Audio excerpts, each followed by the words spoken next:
Since the end of Liberia's civil conflict in 2003, following the signing of the Accra Comprehensive Peace Accord, Liberia has achieved significant progress towards security sector reform and governance. Key institutions such as the Liberian National Police and the Armed Forces of Liberia have been reformed with support from the international community, and several security-related legislation have been enacted to promote effective governance of the security sector, including the development of Liberia's national security strategy.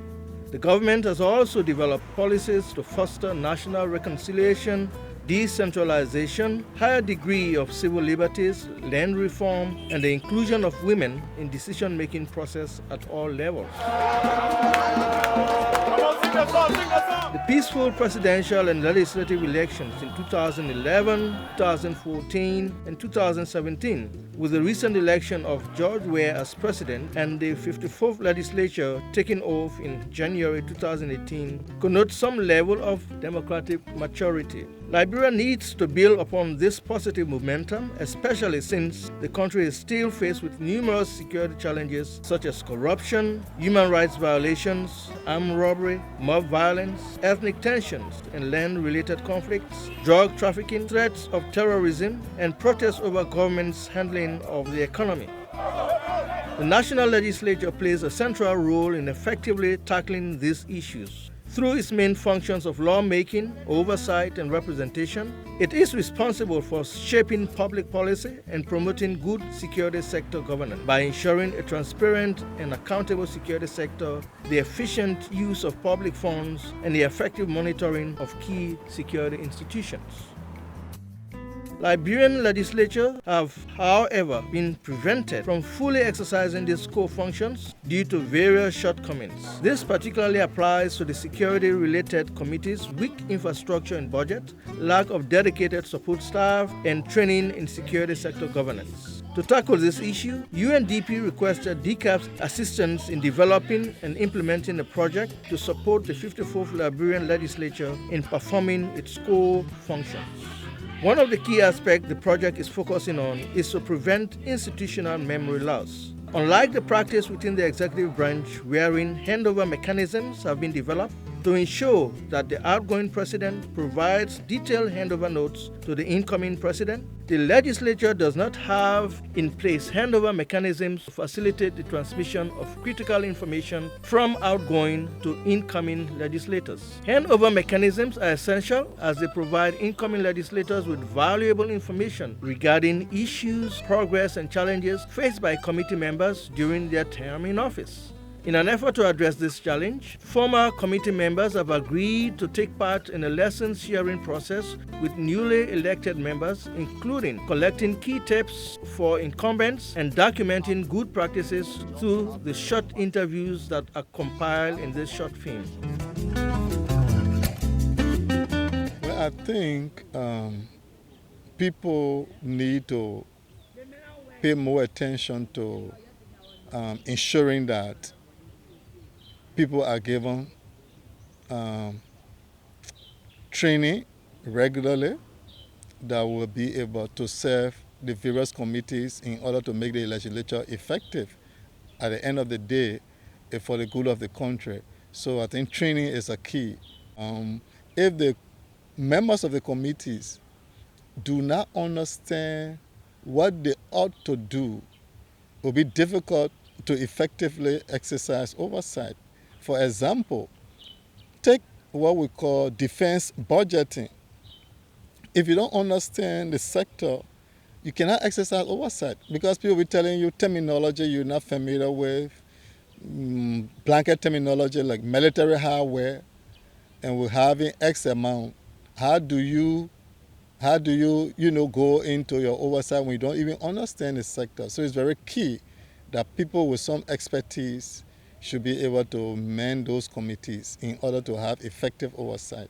Well, the legislature itself needs to be trained in terms of the way it can go about exercising its oversight. I think if individual members of the legislature get that training, then they will know what exactly to do and how to go about doing that. I think that's where some of the problem was. So it would be a good thing if the security sector, those that are having oversight responsibilities, have some training package to help them understand the security sector reform processes.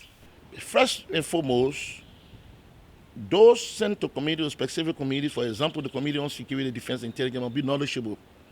They must be knowledgeable in the law. They should know the laws of Liberia. They should have prior knowledge in the area. You see, you cannot exercise oversight on an agency or apparatus that you have no knowledge of. It will be like you there and just there to occupy the space. Every month, at the end of every month or so, we had briefing. I know the deputy minister of defense or the chief of police or their designees always came. What are the challenges? What is the status of the security sector? How many persons have you trained? Because you know we started with the training, the recruitment, the training, and the SSR, the law, the different legislations that govern the security sector. We were very, very basic. Because Liberia's problem from the onset was that the security sector was not democratized. It was executive driven. So our centric concentration, the 52nd, the Committee on Security Defense, was on the laws that will govern the army, the laws that will govern the police, the laws that will govern the security sector should be democratic. There are three cardinal A's a legislator must know. When you are elected, there are three A's. The first A is your authority. One our legislator, one role. And that role is the authority given you by the Constitution. That authority is what you use. In extension of that authority, you do rules. Your ability, their work, you know how it comes in. You gotta have the ability, you gotta have the aptitude, because you when sit down, people from the executive, actors from the executive are all very educated people. And then the last A is your attitude. But you must have some expertise, and you must try to read the law, read the Constitution. You get one thing that gave you the only power you got is that Constitution, and the authority you get to deal with the executive and the judiciary comes from that Constitution. You must be able to read it, set it, and understand it. To be able to oversight a particular situation, you must be knowledgeable. All right, here we are. We were non-security personnel, but we were placed according to maybe our studies, and now basically having the knowledge as to how you can oversight parliamentarily. Others will fight for community because of what they will get. On the National Security Committee, you're not going to get anything. Okay? What you're going to do is to ensure that laws or the activities of that sector benefits the people to be able to sustain the peace. So I will advise current committees to remain engaged with all the security sectors, whether it is the army, the police, the immigration, the drug agency, remain engaged with them, draw a periodic plan, okay, for you to interact. It shouldn't be at the budget time. The most time, the only time committees work with sectors that they have business with is when around the budgetary period, where they will be coming to them for budgetary support. But I think it should be periodic. Maybe you can say every 2 months, you meet and review those and let them give you an update on what is the present situation security-wise in the country. One thing I think they need to do in terms of canvassing, most of our people don't understand the role of legislators.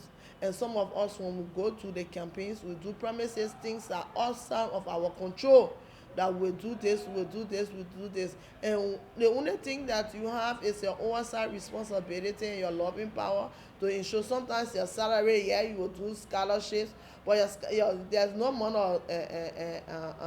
of your salary you can do quota roles, but sometimes we'll go to canvas, we say we'll do roles, we'll ensure this, we'll ensure that. And now if we don't do those things, it have effects on us. There are a lot of challenges on the oversight. The non-cooperation from government ministries and agencies. People don't like you reviewing their budgets. People don't like you reviewing how they travel. People don't like you reviewing their expenditure. People don't like you reviewing their employment. Some people employ family people and all the kind of nepotism. To overcome the constraint, the respective committee will write the speaker.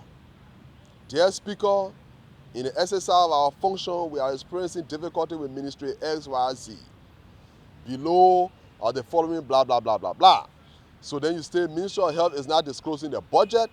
Ministry of Defense is not telling us the amount of army people they have, the military strength. Then the speaker now will forward your communication to plenary. Because the speaker too, the strength of the speaker is plenary. The speaker may do two things, either of them. Either you write the minister directly that my committee is complaining on your non-cooperation, or you forward a complaint of the committee to plenary. Plenary will now invite the minister to stand before all of the lawmakers which constitute the Liberian people. My advice is, first you must open a room for engagement, and let the national security agency see you a partner. Okay, but if you try to exercise strong authority like you want to, they must see you as contributing to the well-being of the sector by encouraging budgetary allocation for the sector. Once they see you doing that, and they see you actively engaging them, and making sure those laws that intend to impede the sector are repealed, definitely you'll get to overcome it. I think, as a member of the committee, first you bring it to the attention of the committee chair that this is what I'm observing. And the committee chair will do the honorable thing to, like I said, inform the actors in the executive that we believe that this is clouded in secrecy. Could you please clarify? And the issue of secrecy, even besides the National Security Committee, if you don't have people who are experienced, even in the national budget, you could have situation that you may not even understand, and it could pass that may not even be secret in terms of your sophistication or the lack thereof. So if you don't understand the committee you're working on and the function, it will be difficult to exercise effective oversight. Once there were amounts appropriated, for instance, say for intelligence, we have to call you and tell you what kind of intelligence, domestic intelligence or counterintelligence or international intelligence, you have to tell us. Don't forget, for instance, the NSA. The NSA work in secrecy because they are our counterintelligence agency. So most times they meet the chair and select members and give us a briefing in camera, and then we can brief the entire plenary. But it was such that when everyone is not supposed to know, we will not allow that. So we have both hearings in camera and out of camera. That is the sticky part in Liberia, because the budget is is crafted in secrecy. They will come to you, but they won't give you details as to how they expend the money that is being allotted to them, because for them it shouldn't be to public knowledge. So most time we have meetings, we are close, so we try to get some information out of them, but it's difficult. But we have to keep pushing, because the thing is, our laws don't give that privilege or that right to say that the security must tell you what to do with the budget. If you were to go to that level, the president, you and the executive will have some problems. It is the way the National Security Act is crafted. It doesn't give us the right to have access to the entire budget as to how monies allotted for security sector are expended, especially the National Security Agency. Maybe you can try with defense. Okay, the Ministry of Defense could be able to give you something, and it will be authentic because it will take few this amount and this amount. When it comes to NSA, the National Security Agency, that is the difficult part. The budget is done in two folds. One, open session, and one in secret session. But secret session is primarily for security matters, security related issues. But the rest of the issues like health, education, public works, they should all be done in open session. And then sometimes the lawmakers will go to a secret session to discuss their benefits. Yeah, the lawmakers will go to secret to discuss their benefits because you don't want, sometimes the majority would not want their salaries to be on the streets. The amount of gasoline slip, the scratch cards, you don't want the public hearing that the man getting 200 gallons of gas every month. So there will be a motion that issues surrounding the benefit of lawmakers should go to secret session. Now you will go back to Article 38 under our rules. A majority of the lawmakers can revert to executive session if they so deem. You have to also remember, you have to be in Monrovia to represent them. At the same time, you have to remain engaged. You don't have to physically be on the ground. You have to have your people from your district office to engage them regularly. That will help you understand as to the pressing issues.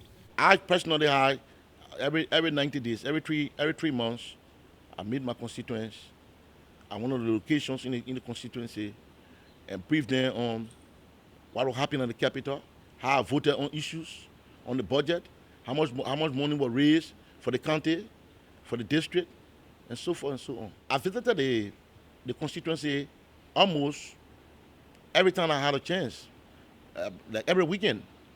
But I mean, officially to gather everybody, it has to be done because you have to take into consideration they do not live at one place. They have to be transported. They have to be fed whenever you call the meetings, and so forth. So based on the meager resources we have, we made an official meeting every 3 months. I met my constituents on a very regular basis because I realized that they were my employers.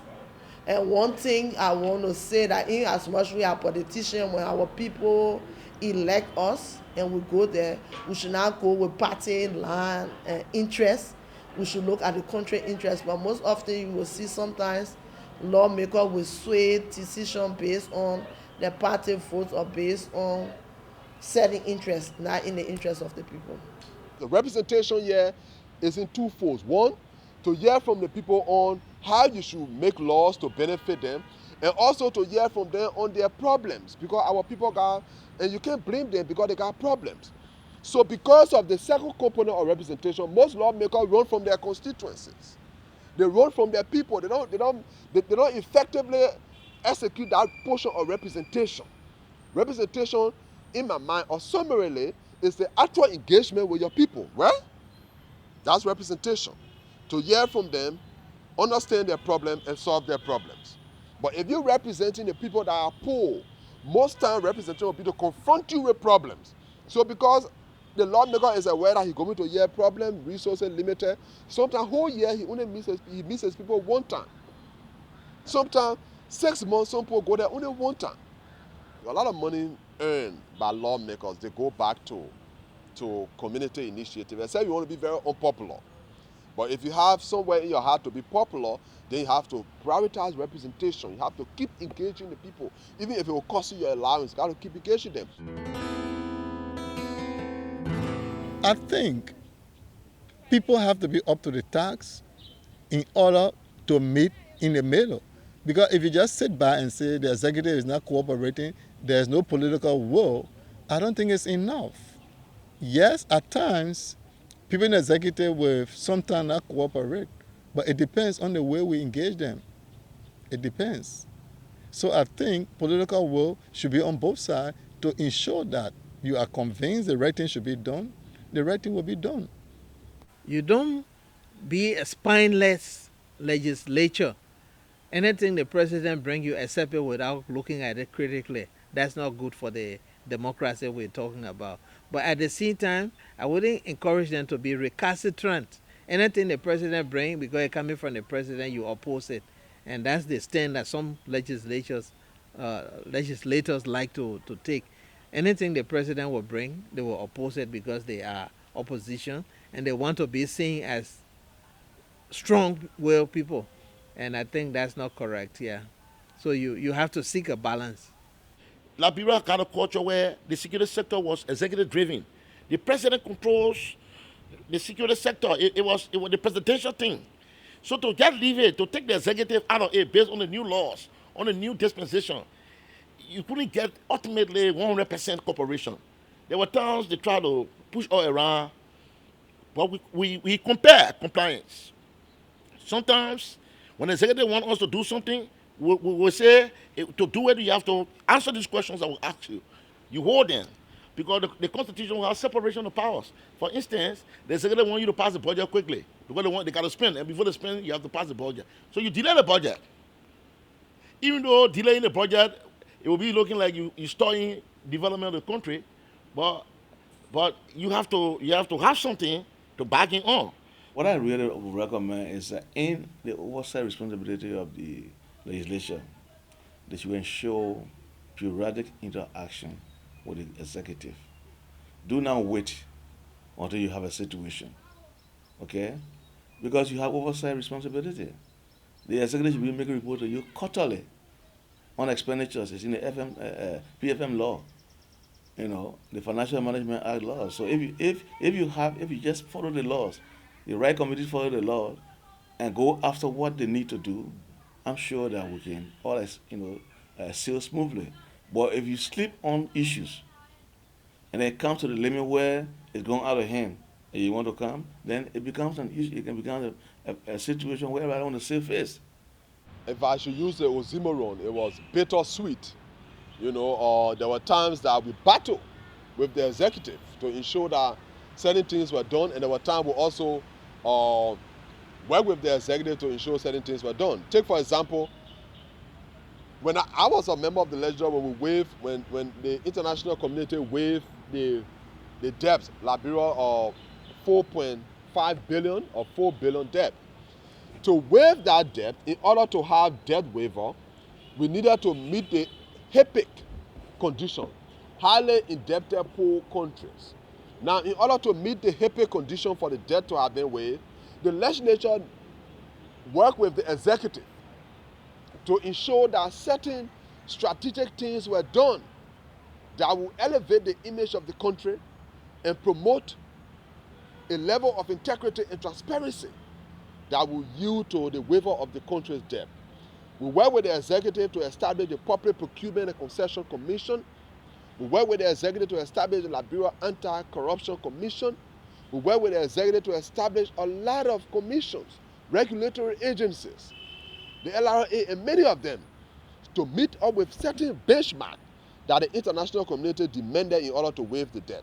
So under Ellen Johnson's government, when I was a lawmaker in the first term of Ellen government, we succeeded in waiving more than $4 billion that Liberia owed. Many, many years of accrual. $4.something billion that Liberia owed. You talk about cooperation with the executive. Those are technical areas that we work with the executive to ensure that our country moves forward. Of course, there were other times that we battle with the executive. So the relationship with the executive is bittersweet, hot, cold. It's good and bad. Sometimes you rose it, sometimes you get in the ring. You need people in there that understand gender issues too. So if you're reforming the security and you're not taking into consideration the gender dimension, it will not happen automatically. Even if you take a woman and put them at the top and you haven't included that in the training of the security forces, they will still experience problems controlling the men. So I think the gender training should have been there as part of the security people's training if you wanted to really get the gender thing integrated into their way of thinking. The legislature can interpolate, we call it legislative interpolation. You can call the executive and say, we are signatory to this UN resolution. Why is it that we do not have gender balance? Because it refers 30%, right? There are 30, 25, about 30% women in the security sector, 30, 35%. Then the new one is 50-50 by the year 2030. They expect that men and women will be 50-50. There'll be equity between men and women in terms of positions in government and political positions and things like that. But you have to be knowledgeable. You have to be experienced to engage the executive, because the Constitution of Liberia calls for coordination. And there where the power of coordination play. Well, the way we try to do it was because you see we have a mixed society. Those from the southeast, we're not part of the Sandy and Poro. Okay? And so we could easily accept a lot of the stuff that come from the Western people, especially when it comes to our Sandy and Poro. But when it comes to our brothers on the other side and sisters on the other side, it was a little bit difficult to craft a law, that would deal with this thing and try to discourage it. So you see, that's why it took that long to have the Domestic Violence Act passing the law. In order to do the prison reform, committee members will have to visit to see the condition, and because there are people sometimes who are kept in prison beyond what we call statutory period. I would advise them, incoming lawmakers, to study human rights issues so that they will make informed decisions about issues regarding human rights when they come before the legislature. To know that a judge is performing when they're having complaint from the citizenry. It just now complaint from the citizen that they went to seek justice and they didn't get justice. Then which means the judge is in compliance. Of course, the guy of judicial kingdom. As a lawyer, I know that there's a judicial kingdom that govern all legal practitioners in the country. So sometimes when there was something in the public air where there was not all over the place about particular judge or particular dispensation of justice, we too will call. We of course there's no limit. Even if the judiciary were having an internal investigation, there was nothing that stopped us from calling them and say we hear say so and so thing happened and this woman got killed because her husband was falsely in prison or blah blah blah. I think they should do so because there's a whole lot of pre-trial detainees in our prison cells, and those people are there unjustly. So if the frequency of your visits, will put pressure on the executive to do something about it. You have to go with the mindset to do your best. It's a political theater, and you have to be able to always build consensus. In order to represent the best interests of your people, you will need your colleagues to support you because it's about numbers. And if you don't build consensus, it will be difficult. The incoming lawmakers should try not to be like the old one who liked the brown envelope. Once you start liking the brown envelope, you can't do any reform within the government sector because people will always tell you, my man, he who comes with equity must come with clean hands. I believe continuous education is good for the incoming people. There has to be periodic interaction with civil society, with people who are safe, people who got the know-how, people who have the experience, and that way the capacity will be built. Capacity building is not a one-day thing. It's a process of learning. It's a process of interacting with people, learning new things, getting new ideas, and that way you'll be more occurrent, that way you'll be more sophisticated, and you ask the kind of questions you will ask, and that way you have a transparent and democratic security sector. I would want for future lawmakers and even now should try as much as possible and take serious the issue of oversight. It shouldn't be when you are anticipating something from a particular agency, then you call the minister and showcase it, and filibuster on the floor. No, it shouldn't be like that. It should be a systematic approach. Those people that are elected now in the 53rd, there were people there in the 52nd. Work along with them. Even as sometimes you may think that they have intention of contesting, but some of them started projects and the projects are not finished. You need to finish them. You need to talk to them on area of concerns. More besides that, you need to really have loving skills and engagement. it's a whole power play, in the legislature where it comes to oversight. Then on representation. Representation is a third component where you deal directly with your district. That one is a relationship with your people directly. So your ability, your intellectual and academic ability to articulate the views of your people is very important for lawmaking.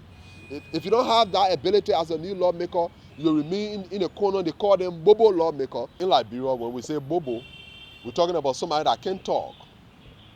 But up there you can talk, but it's a kind of characterization. Some people are elected, they go up in the legislature and they go whole year without saying anything. Some people just go down there and just take pay. I think there's a lot of money people make up there now. Some people don't even attend session. Some people go to session sometimes one or two times for a whole month or for a whole quarter or for a whole sitting.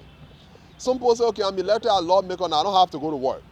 So those people don't talk anything in plenary. They are categorized as bobo lawmakers. In closing, we would like to reiterate three main issues raised by the interviewees. In relation to their oversight role, the outgoing legislators noted that sometimes legislators are appointed to committees in which they have no expertise or knowledge about, and noted that legislators cannot effectively perform their oversight role if they lack knowledge about how the sector works. The interviewees recommended that the leadership of the legislature should appoint individuals to committee based on knowledge or expertise in the sector the committee is to oversight. Continuous training of committee members on their roles and how to effectively oversight their sector is also important. With regards to lack of capacity of support staff, the interviewees identified two factors responsible to include incoming legislators employing staffers not based on competencies but based on political considerations, coupled with inadequate training of the staffers. They proposed that each committee should select and train a pool of staffers permanently employed to support the work of the committee in conducting research, drafting or reviewing legislation, and performing other tasks in support of the committee's work. Finally, outgoing legislators identified the lack of knowledge about the work of the legislators by their constituencies as a serious challenge which sometimes prevent them from visiting their constituencies. Some committee members believe that legislators should provide financial support to them or family members and often make financial requests to legislators. The outgoing legislators recommend that legislators, instead of shying away from their constituencies, should make them understand the nature of their work and hold regular consultations with them. Holding meetings with civil society and community-based organizations will also help to improve communications between the legislators and civil society groups. We hope that this initiative will stimulate and reinforce collaboration between former and incumbent parliamentarians.